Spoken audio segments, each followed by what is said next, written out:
Hi, I'm Crystal Stranahan, and this is Color Palette Solutions. What is the goal of using color? To send a signal to attract your ideal reader. Wait, send a signal? Yes, you heard me right. Color is really just light waves vibrating at different speeds. Our eyes translate those light waves as color.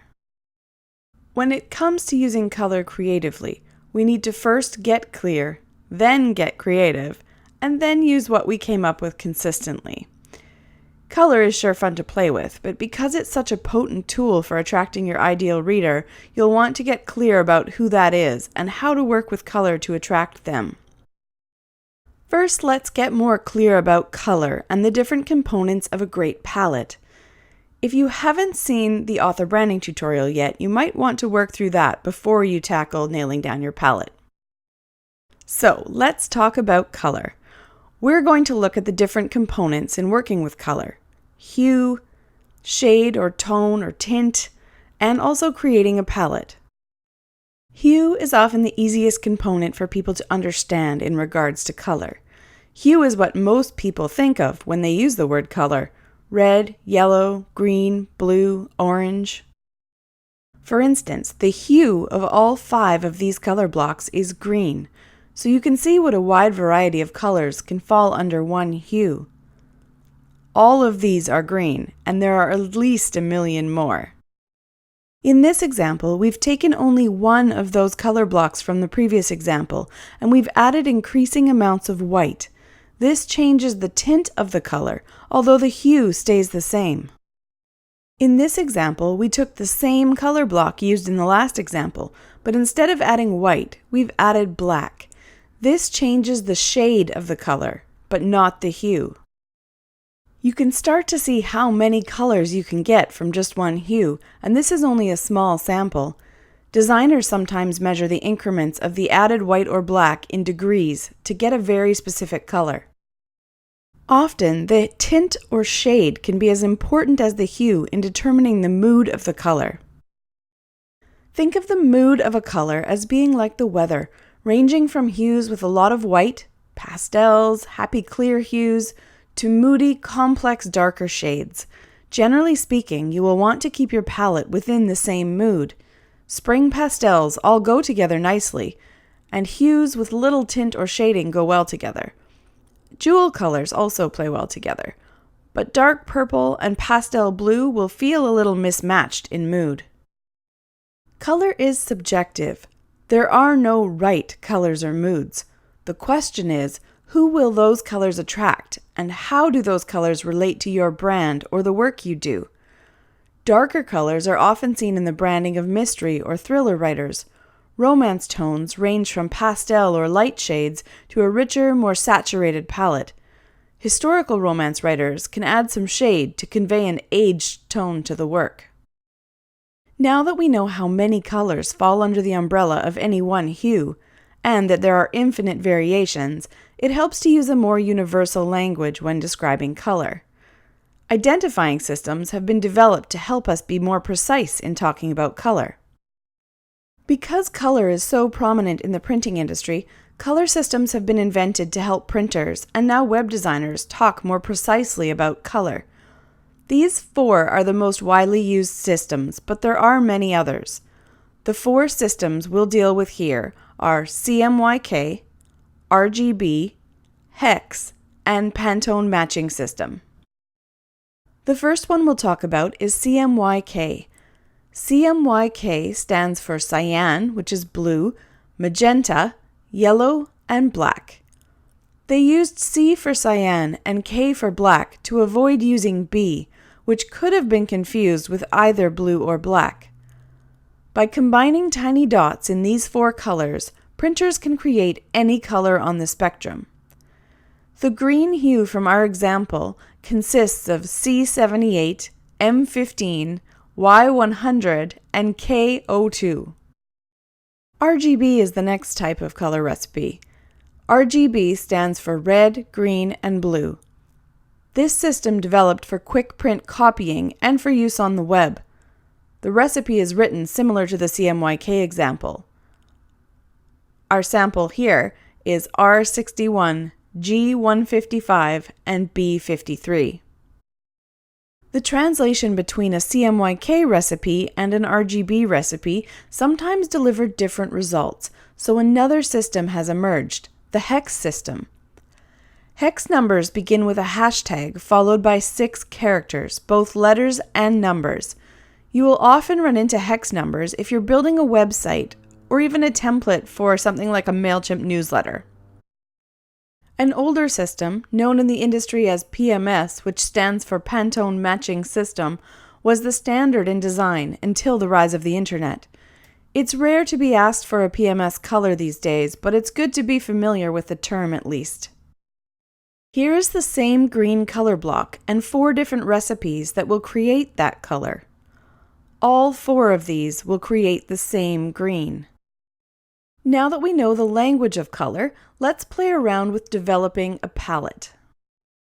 Designers often use a color wheel when selecting colors. Using the wheel, you can come up with a whole range of color combinations that work well together. 3 of the most common color schemes or palettes are complementary, analogous, and triadic. Complementary color schemes pull colors from directly opposite on the color wheel. In this case, red and green, you can see with the dots beside them. Yellow and purple are also complementary. Orange and blue are complementary colors as well, or any combination in between the ones we've mentioned, matched with the color directly opposite on the wheel. Now let's talk about analogous colors. An analogous scheme pulls any 3 colors directly adjacent to a color on the wheel. In this case, green, blue, and purple. And in this case, yellow, lime, and green. Colors at the top of the wheel in this example are often referred to as warm colors, the red, orange, yellow spectrum. Colors at the bottom of the wheel here, green, blue, and purple, are often referred to as cool colors. Triadic color schemes are a little more complex. They involve 3 colors evenly spaced out on the color wheel.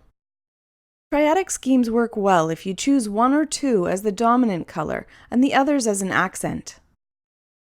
And as always, we need to get consistent.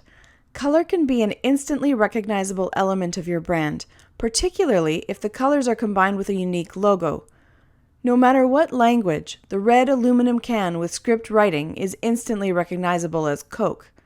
Coke has spent millions of dollars over the decades consistently using that combination. Your brand may develop a bit more slowly, but consistency is the #1 way to develop your brand as quickly as possible. Think of branding as a key that opens the heart of a reader. Different keys open different hearts. Using the same colors each time is efficient and it builds trust. People see colors differently, and computer monitors see colors differently too. You can download a free software program from Calibrize.com that will calibrate your monitor in 3 easy steps. Now let's look at some pro tools for generating palettes. Now that you have an understanding of the vocabulary of color, you can poke around on color or palette generating websites that will help you select colors. Most of them have options to upload a photo from which the software will pull the colors and create a palette for you. These will include the various color recipes and codes, CMYK, RGB, hex, and sometimes Pantone as well. You'll want to write them down, or some sites will email your palette to you with the recipes included. Some will have you indicate a color using an eyedropper tool from a color wheel, and then it builds a palette around that color. Pinterest is also a great place to find inspiration for color palettes by doing a search for, say, green color palettes or orange color palettes. Okay, now it's your turn. So what's your color? What's your mood? Finding colors that match your vibe can be both challenging and fun. First, get clear. What are your 3 branding words that you want people to think of when they hear your name or see your colors? Does your color palette say that? Now it's time to get creative. For ideas, Google other authors in your genre. What colors are popular? What common elements do they have? Dark, pastel, happy, and vibrant? Go look at other author websites and see what color palettes they're using on their sites. Note your favorites, and then play around on coolors.co or one of the other palette generators. Pay attention to where you are on the spectrum of tint and shade. Now it's time to get consistent. Keep narrowing down your options, noticing if one color keeps popping up in all your favorite color schemes. Pick one or sometimes two dominant colors and 1 to 3 accent colors.